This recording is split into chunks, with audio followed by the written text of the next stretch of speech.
저는 이 시간 거절당한 자를 세우시는 하나님, 거절당한 자를 세우시는 하나님이라는 제목으로 하나님 말씀을 증거하려고 합니다. 우리가 인생을 살다 보면 거절을 경험할 때가 있습니다. 젊었을 때는 대학교에 지원을 했다가 거절당하는 경우도 있고, 또 취직할 때는 회사로부터 거절당하는 경우들도 있습니다. 은행에 신용카드를 신청하던 뒤에 융자를 신청했다가 거절당하는 경우도 있고, 집에서는 아내에게 의견이 거절당하는 경우도 있습니다. 오늘 본문에는 사람들에게 철저히 거절당했던 한 사람이 소개되어 있습니다. 그 사람은 모세입니다. 사람들이 거절한 모세를 하나님은 이스라엘의 구원자로 세우셨습니다. 우리가 인생을 살다 보면 내 진심이 통하지 않고 주변 사람이나 환경으로부터 철저하게 거절을 경험하는 순간을 경험하기도 합니다. 가족을 위해, 교회를 위해, 혹은 직장과 사업을 위해서 내 모든 열정과 정성을 다 바쳤는데도 돌아오는 것은 인정이 아니라 차가운 외면과 오해일 때가 있습니다. 그토록 열심히 준비했던 계획이 단칼에 거절당했을 때, 믿었던 사람에게 배신을 당했을 때 우리의 마음에는 깊은 상처를 받게 됩니다. 그럴 때는 세상에 나 혼자만 남겨진 것 같고 하나님마저 나를 외면하신 것처럼 느껴지기도 합니다. 마음속 깊은 곳에서 그때 이런 탄식이 흘러나옵니다. 하나님, 제가 무엇을 그렇게 잘못했습니까?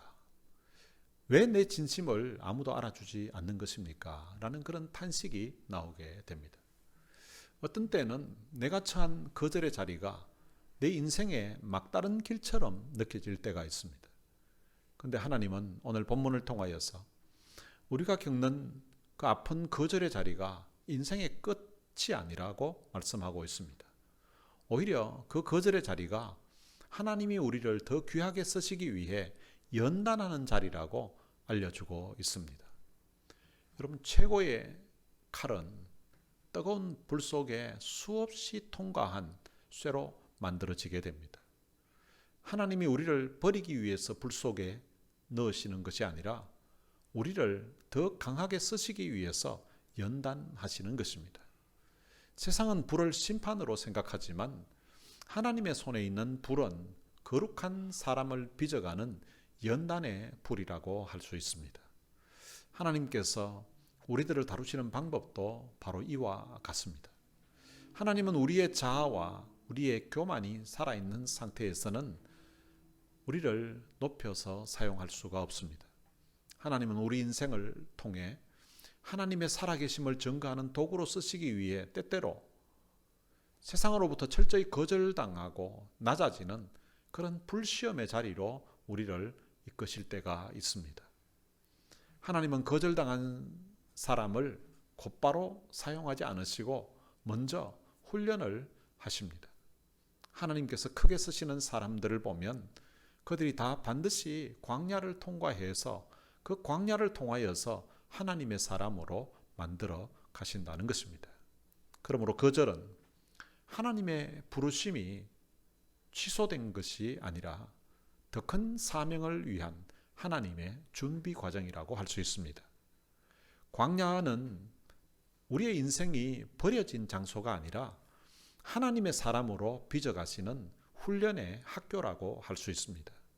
오늘 본문은 광야 40년의 훈련 과정을 마친 그 모세가 마침내 이스라엘 백성 앞에 다시 서는 장면을 기록하고 있습니다. 이 말씀을 하고 있는 스데반 집사는 이스라엘 백성들이 과거에 모세를 어떻게 대했는지에 대해서 아주 생생하게 설명을 하고 있습니다. 지금 이 말씀을 하고 있는 스데반 집사 역시 산헤드린 공회 앞에서 유대인들의 철저한 거절과 생명의 위협을 느끼고 있는 상황 가운데 처해 있습니다. 스데반은 자신이 처한 그 거절의 한복판에서 이 모세의 이야기를 외치고 있습니다. 오늘 말씀을 통해서 세상에서 거절당한 우리를 찾아오셔서 우리를 연단하여 사용하시는 하나님의 깊은 섭리를 깨닫는 시간이 되시기를 주님의 이름으로 축원합니다. 첫 번째 살펴보고 싶은 것은 이스라엘 백성들이 거절했던 그 모세를 하나님은 구원자로 세우셨다는 사실입니다. 오늘 본문 35절에 보면 그들의 말이 누가 너를 관리와 재판장으로 세웠느냐 하며 거절하던 그 모세를 하나님은 가시나무 뜰기 가운데서 보이던 천사의 손으로 관리와 속량하는 자로 보내셨다고 말씀하고 있습니다.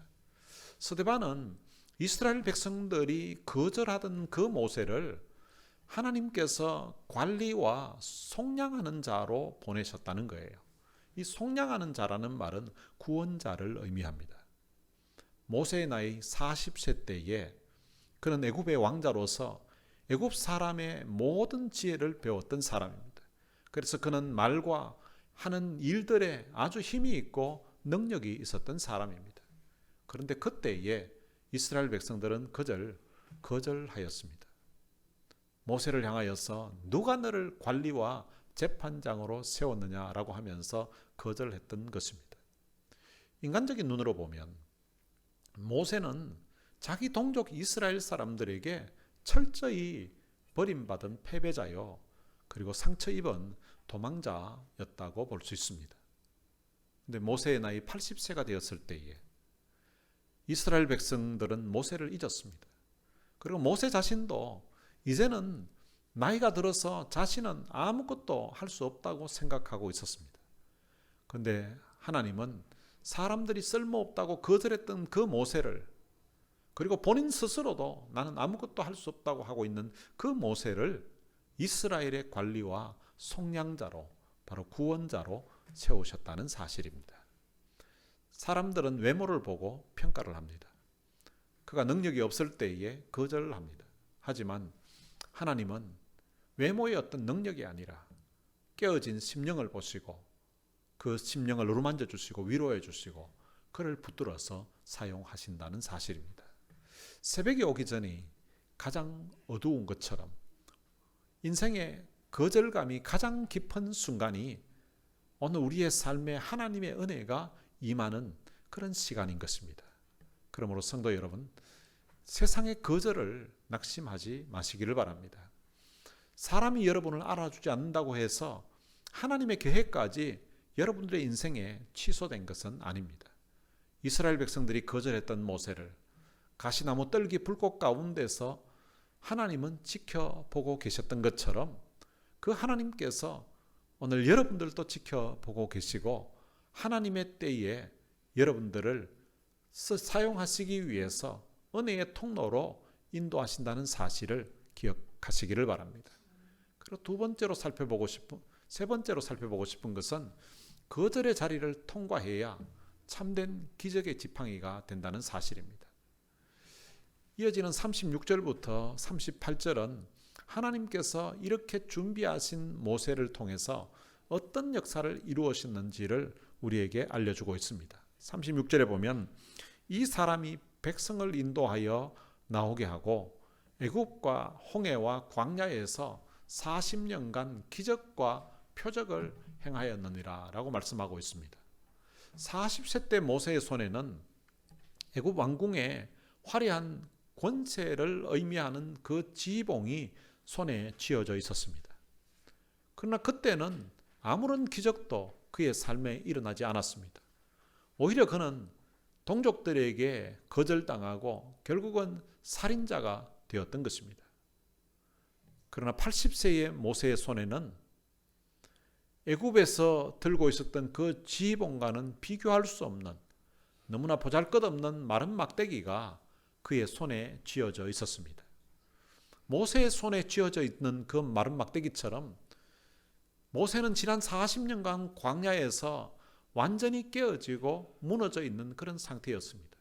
어쩌면 모세가 쥐고 있는 그 마른 막대기의 모습이 80세의 모세의 모습과 같은 상황이었습니다. 그런데 놀랍게도 그 마른 막대기가 하나님의 손에 붙들리게 되자 애굽을 치는 데에 사용되었고 홍해를 가르는 그런 놀라운 기적에 사용되었던 것입니다. 광야 40년 동안 기사와 표적을 행하는 능력의 지팡이가 될 수 있었던 것입니다. 어떻게 이런 일이 가능했을까요?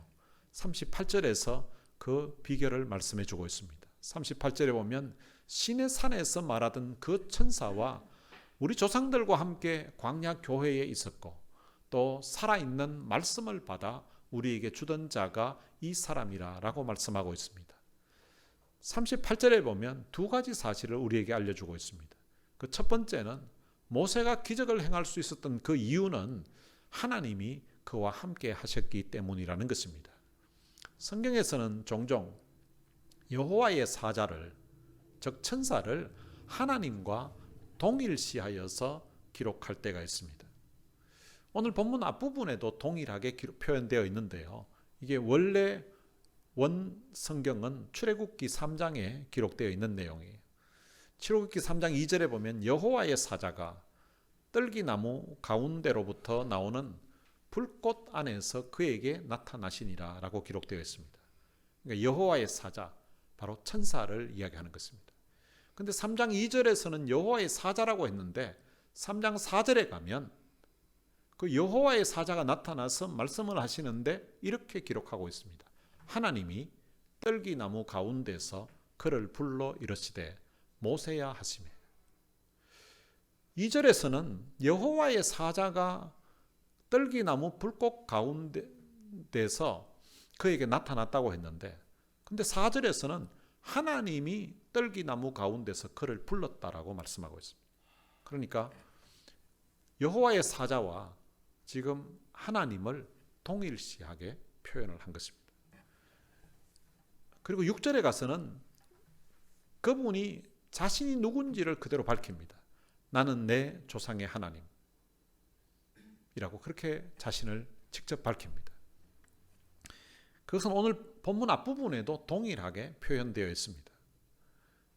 하나님이 모세와 함께 했을 때에 이런 놀라운 기적이 일어날 수 있다는 것입니다. 두 번째, 모세가 기적을 행할 수 있었던 이유는 그가 하나님께로부터 살아있는 말씀을 받았기 때문이라고 말씀하고 있습니다. 모세는 광야라는 그 거들의 시간 동안 세상의 소리를 차단하고 하나님의 말씀을 배우게 되었습니다. 자신의 힘을 다 빼고 하나님의 말씀에 순종하는 법을 그가 배우게 된 것입니다. 광야는 단순히 외롭고 고통스러운 자리가 아닙니다. 광야는 세상의 소음이 끊어지고 오직 하나님과 나만 대면하는 예배의 자리요 기도의 골방이라고 할 수 있습니다. 그 광야에서 내 힘을 다 빼고 하나님의 지팡이가 되는 비결은 다른 데 있지 않습니다. 거절로 인하여서 마음이 찢어질 때에 그때 예배의 자리로 나아가야 되고 그리고 또한 그때 말씀의 자리로 나아가 엎드리는 것입니다. 사랑하는 성도 여러분, 하나님은 우리의 세상적인 똑똑함이나 대단한 인맥을 쓰시는 분이 아닙니다. 하나님은 거절의 광야에서 철저히 낮아지고 그리고 오직 하나님의 말씀만 붙들고 사는 사람들을 통해서 역사하시는 것입니다. 혹시 지금 여러분의 손에 나는 내가 가진 것이 아무것도 없다고, 손에 쥔 것도 없고 이제 가진 것이 아무것도 없어서 어쩌면은 모세의 손에 쥐고 있는 그 마른 막대기 같이 내 인생이 마른 막대기처럼 되어 있다고 낙심하고 있는 분 있습니까? 내 힘이 완전히 빠진 바로 그때가 하나님의 살아있는 말씀이 역사하실 때인 것입니다. 내 삶의 홍해가 갈라지는 기적이 시작할 때가 바로 내 인생의 힘이 다 빠졌을 때 그때 하나님이 비로소 역사하신다는 사실을 기억하시기를 바랍니다. 하나님은 우리의 광야를 하나님의 능력을 드러내는 무대로 사용하시는 것입니다. 그리고 세 번째로 거절의 역사는 결국 예수 그리스도를 가리킵니다. 모세를 세우신 하나님을 전한 스데반은 우리 조상들이 광야에서 모세를 거역하였던 사실에 대해서 말을 하고 있습니다. 39절에 보면 우리 조상들이 모세에게 복종하지 아니하고자 하여 거절하며 그 마음이 도리어 애굽으로 향하였다고 말하고 있습니다. 우리 조상들이 하나님이 세우신 구원자 모세를 거절했다는 것입니다. 그리고 오히려 그들의 마음이 애굽으로 향하였다고 말하고 있습니다. 그들의 눈에는 보이지 않는 하나님보다 당장 눈에 보이는 애굽의 그 풍요, 애굽의 어떤 힘, 세상적인 힘을 더 의지하면서 살고 싶었던 것입니다. 세상이 예수 그리스도를 거절하고 외면하는 이유도 이와 같습니다. 세상은 물질적인 풍요와 세상의 힘과 자기들의 삶의 방식을 추구하면서 살아가는 것입니다. 하나님은 세상으로부터 철저하게 거절당하신 예수 그리스도를 도리어 위대한 구원자로 세워 주셨습니다. 광야에서 이스라엘 백성들은 모세를 거절한 것을 넘어서 자신들을 위해 금송아지를 만들어 섬겼습니다. 그 결과 하나님은 그들을 심판하게 되었던 것입니다. 스데반 집사가 왜 지금 거절당한 모세의 이야기를 산헤드린 공회 앞에서 외치고 있을까요? 스데반은 단순히 모세의 그 역사를 설명하려고 하는 것이 아닙니다.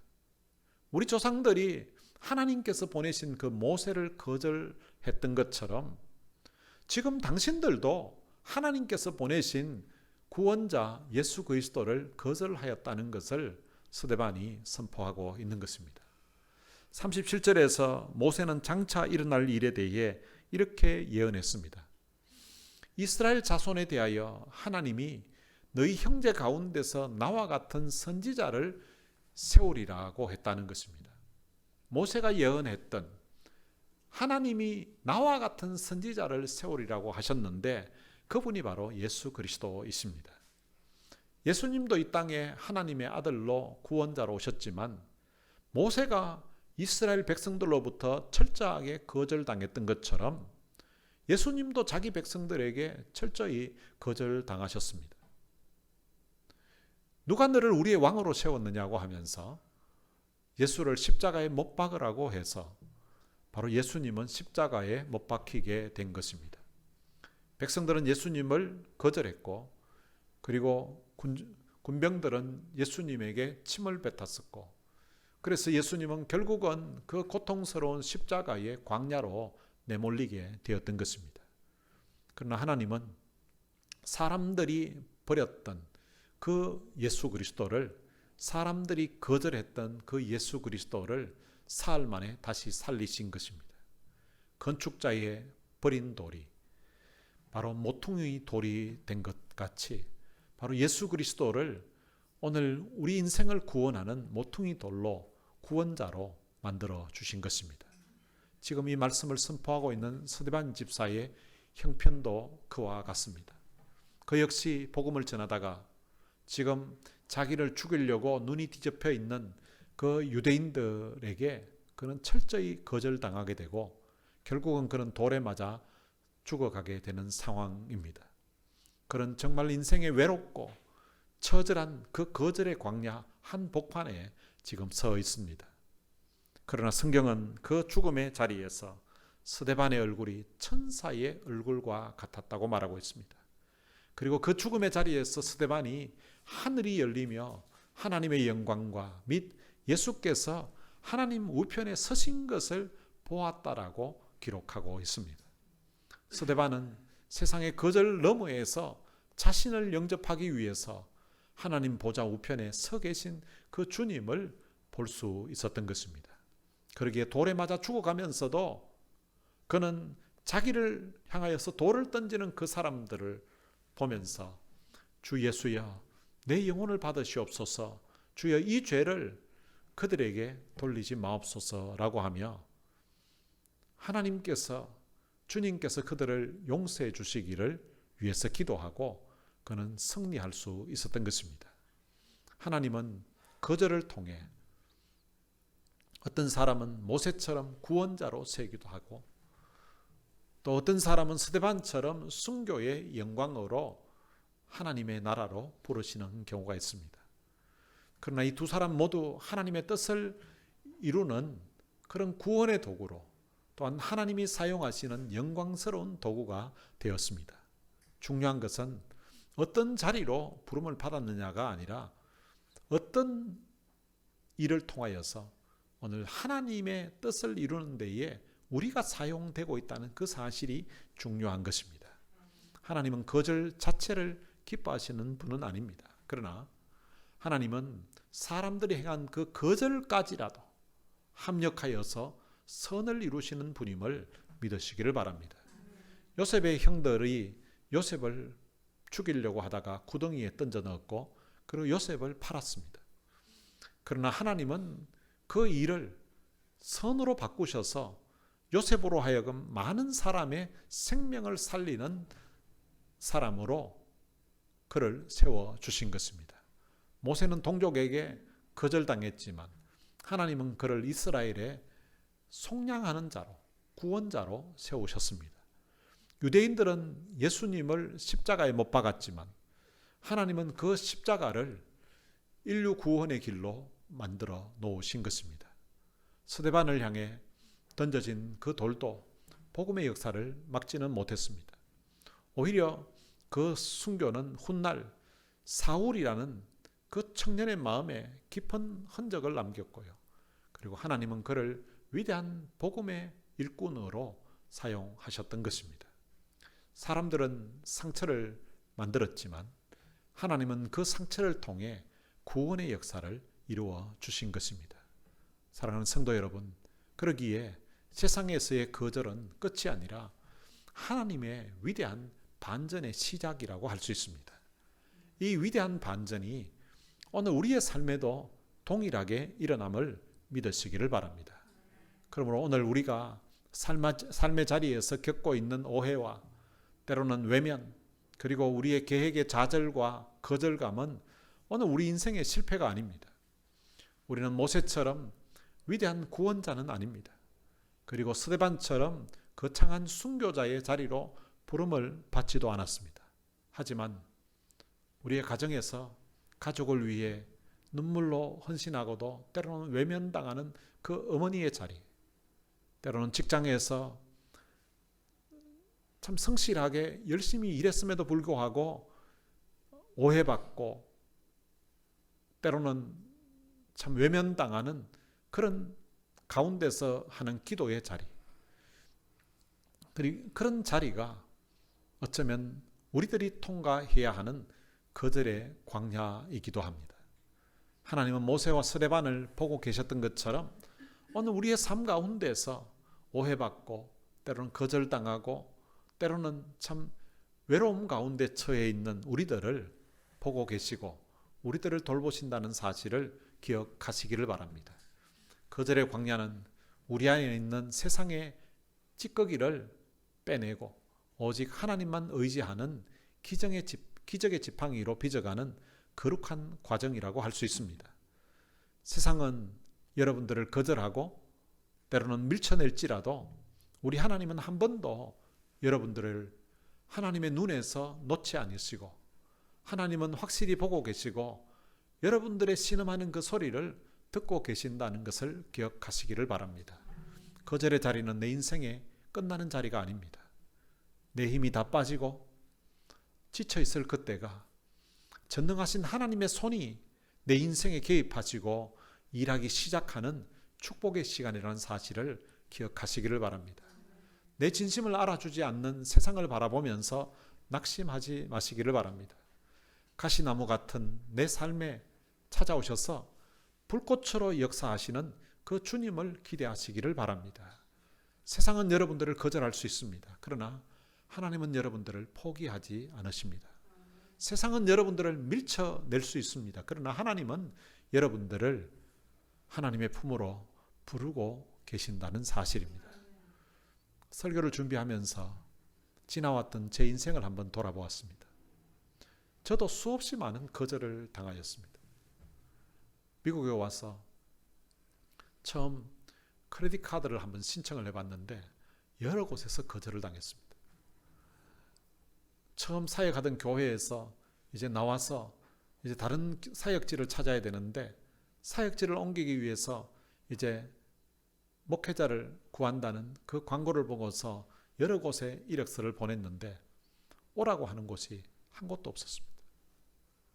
그래서 일반 직장이라도 구해보려고 미주중앙일보, 미주 한국일보 그 당시에 자판기에 그 신문을 빼내가지고 그 구인란에 내가 할 수 있는 일을 찾아서 동그라미를 쳤습니다. 동그라미를 치보니까 제가 할 수 있는 게 상당히 많더라고요. 그래가지고 그 한 곳 전화를 해봤는데 전화하는 곳곳마다 다 거절하는 그런 통보를 받게 되었습니다. 교회를 개척한 후에 지금 이 자리에서 렌트를 해서 사용하고 있었는데 어느 날 주인이 for sale 사인을 붙여놓았습니다. 그래서 우리가 예배드릴 다른 장소를 렌트하기 위해서 미국 주위에 있는 교회들 그리고 상가 건물 그리고 학원 한 30곳을 방문하여서 문을 두드렸는데 모든 곳에서 다 거절당하였습니다. 이갑진 장로님이 건물 사자고 해가지고 온 성도들이 기도하는 가운데 이 건물을 사기로 성도들의 마음이 하나가 되었습니다. 그리고 나서 이제 은행에 론을 하기 위해서 융자를 신청했는데 6곳 은행으로부터 거절을 당한 적도 있었습니다. 돌아보니까 내 인생에 수없이 많은 거절을 당하였습니다. 그런데 지나온 삶을 또 한번 생각해 보니까 사람들에게 거절당한 횟수보다 하나님께서 나를 포기하지 않으신 횟수가 훨씬 더 많았습니다. 거절당했을 때 그때는 그것이 내게 아픔이었고 때로는 좌절이기도 했었는데 그런데 지나와서 돌이켜보니까 그 거절이 오히려 내게 유익한 결과를 가져온 일들이 더 많았다는 사실을 고백하게 됩니다. 내가 거절당할 그때에도 하나님은 나를 위해서 여전히 일하고 계셨다는 사실을 알 수가 있었습니다. 하나님께서 내 인생에 경험한 그 거절조차도 결국은 합력해서 선을 이루어 놓으신 것입니다. 돌아보면 사람은 저를 여러 번 거절했습니다. 그러나 하나님은 단 한 번도 저를 거절하지 않으셨다는 사실을 깨닫게 되었습니다. 그래서 오늘 저는 거절의 상처를 여러분들에게 말하는 것이 아니라 사람들에게 수없이 거절을 당했음에도 불구하고 내 인생을 끝까지 포기하지 않으시고 오늘 여기까지 오게끔 만들어주신 그 하나님의 은혜를 고백하게 하는 것입니다. 우리가 붙들어야 할 것은 사람들의 평가가 아닙니다. 하나님이 우리를 부르시고 있다는 그 하나님의 부르심에 오늘 우리의 시선을 두고 살아야 되는 것입니다. 사람의 거절은 하나님의 선택을 취소할 수 없습니다. 세상은 여러분들을 거절할 수 있습니다. 그러나 하나님은 여러분들을 거절하지 아니하시고 여러분들을 포기하지 않으신다는 사실을 기억하시기를 바랍니다. 그러므로 인생의 광야에서 지치고 낙심한 분이 있다면 지금도 여러분 곁에서 일하고 계신 그 하나님을 바라보시기를 바랍니다. 우리를 거절의 광야에서 정금같이 빚으셔서 마침내 승리하게 하시고 영광스럽게 사용하실 그 하나님을 신뢰하며 믿음으로 걸어가는 여러분 되시기를 주님의 이름으로 축원합니다. 오늘 들은 말씀 생각하면서 찬양을 한 곡 같이 부르겠습니다. 왜 나만 겪는 고난이냐고 라는 찬양입니다. 가사를 보면 왜 나만 겪는 고난이냐고 불평하지 마세요.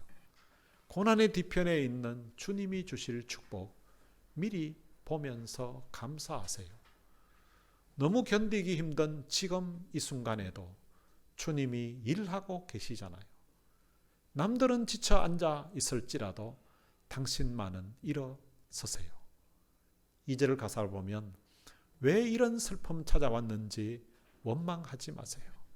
당신이 이런 것보다 주님께 받은 은혜 더욱 많음에 감사하세요. 너무 견디기 힘든 지금 이 순간에도 주님이 일하고 계시잖아요. 남들은 지쳐 앉아 있을지라도 당신만은 일어서세요. 사람들로부터 거절당하고 때로는 회사로부터 거절당하고 외면당하는 그때에 때로는 너무 견디기 힘든 그런 순간도 있지만 그 순간에도 주님은 여러분들의 손을 붙잡고 계시고 여러분들을 위해 일하고 계신다는 사실을 기억하셔서 남들은 그런 상황에서 지쳐 앉아있고 주저앉아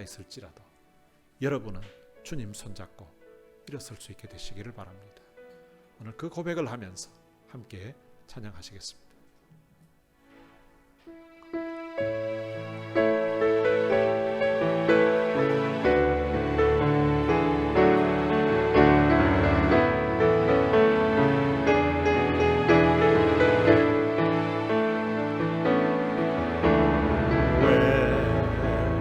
나만 겪는 고난이냐고 불평하지 마세요.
들은 말씀 생각하면서 지나왔던 우리의 인생 여정을 한번 돌아보면서 한번 기도했으면 좋겠습니다.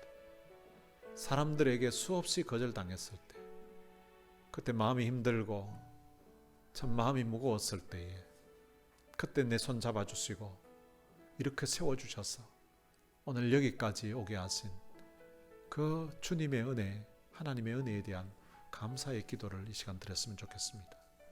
그리고 인생의 광야에서 내 손에 쥔 것이 마치 마른 막대기 같이 아무 힘도 없고 더 이상 할 수 없다고 생각했을 그때 하나님은 내 힘을 빼게 하시고 하나님 바라보게 하시고 하나님의 말씀 바라보게 하셔서 믿음으로 살아올 수 있도록 인도해 주신 그 하나님께 이 시간 감사의 기도를 드리고요. 사람들에게 철저하게 거절당하시고 그리고 날 위해서 십자가에 못 박혀 돌아가셔서 나의 구원자가 되어주신 그 주님 바라보면서 앞으로 내 인생에 거절이라는 또 다른 광야가 있다 할지라도 합력해서 선을 이루실 그 하나님의 섭리를 바라보면서 그 고난의 광야에서도 흔들리지 않고 주님 바라보면서 신앙생활하는 믿음의 사람 되게 해달라고, 그래서 그 광야에서 하나님이 쓰시기에 편리한 사람으로 준비가 되어서 하나님의 영광을 드러내는 그런 하나님의 사람 되게 해달라고 이 시간 우리 다 같이 통성으로 기도하시겠습니다. 살아계신 아버지 하나님, 은혜를